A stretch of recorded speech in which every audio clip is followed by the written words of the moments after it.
ang mga rosas ng digmaan. Bakit? Napaisip kayo, diba? Umpisa natin. Ang kategory ng story namin is, kabataan, slush! Sinugtala, slush! Kalayaan. So, yeah, anong gagawin? Let's read it! So, ang titulo po ng story namin ay Ang Mga Babae sa Ilalim ng Puno, Part 7, Redefined, Colorized, version 2.0.3.7.4. Umpisa natin ang ating story. Isang araw sa kabundukan ng Gayaman, ang babaeng si Nikki ay malayang naglalaro dito.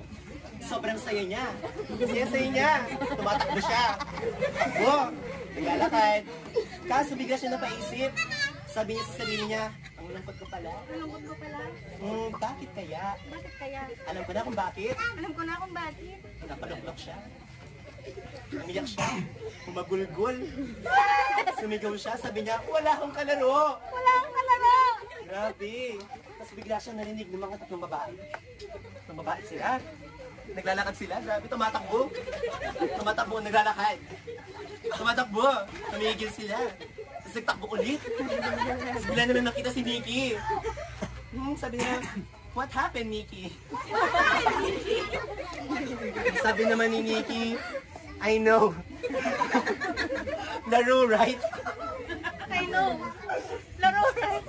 Ang sabi naman ni ate, ate, do you want to play with me? Ang sagot naman ni Nikki, okay po, pa-join.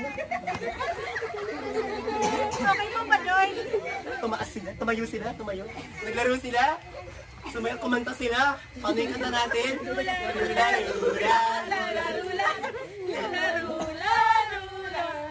Kaso kalagitnaan ng laro nila, si Nikki parang napapansin nilang hindi na nagigets yung sayaw. Hindi niya nagigets. Grabe. Ang sabi naman ni ate, babad na kami dito, kakasayaw, oh. Ang sabi naman ni ate, hindi mo man nang baayusin? Ang sabi naman ni Nikki, ang aking kasagutan ay, hindi po.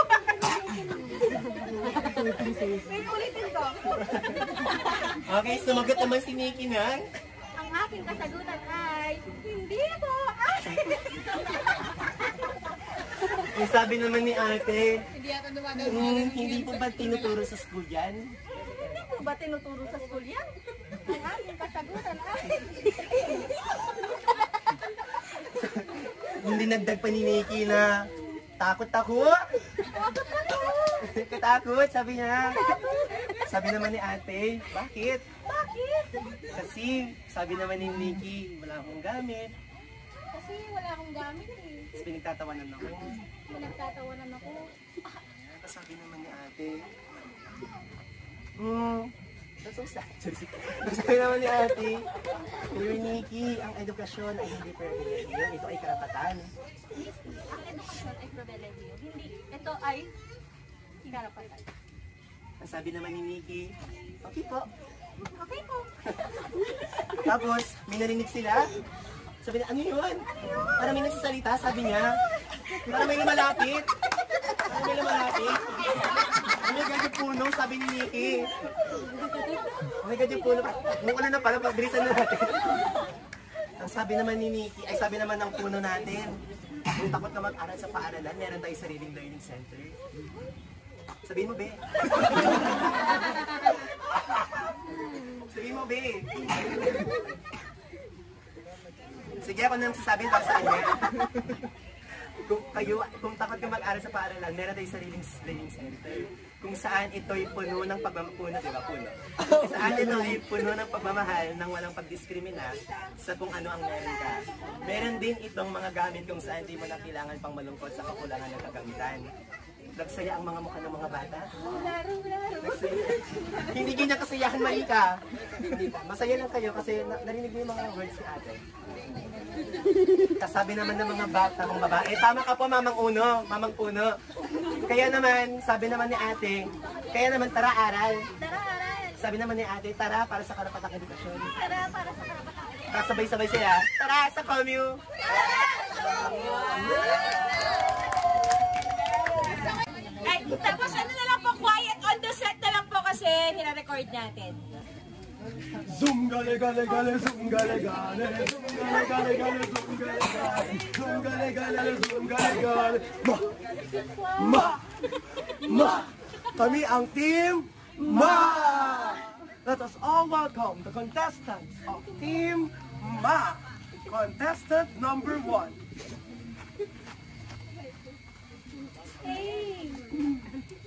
Ma, talino. Contestant number 2. Ma, sipag. Contestant number 3. Ma, likhain. Contestant number 4.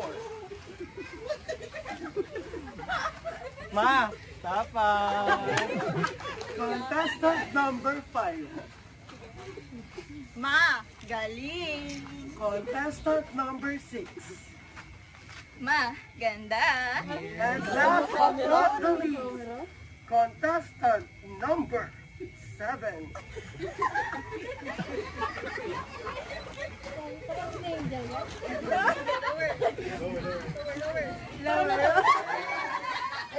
Ma, Pero nasa puso na diskarte ang mga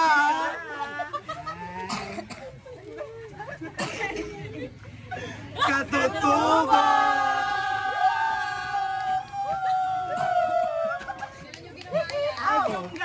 Gale zoom gale gale zoom gale gale gale zoom gale gale diskarte ang katangiang madiskarte ay collective dun sa mga sinabi naming mga salita. So hindi lamang ang pagiging madiskarte ay hindi lamang pagiging matalino, masipag, malikhain, matapang, magaling, maganda. Bagkus sama-samang trait po yung mga sinabi namin upang masabi na ang isang tao ay madiskarte. At kitang-kita naman namin matalino ang mga aita. Tama? Tama! Masipag ang mga aita. Tama? Tama! Malikhain ang mga aita. Tama? Tama! Matapang ang mga aita. Tama? Tama! Magaling ang mga aita. Tama? Tama! Maganda ang mga aita. Tama? Tama! Madiskarte ang mga aita. Tama? Tama! Kaya kami ang team Ma!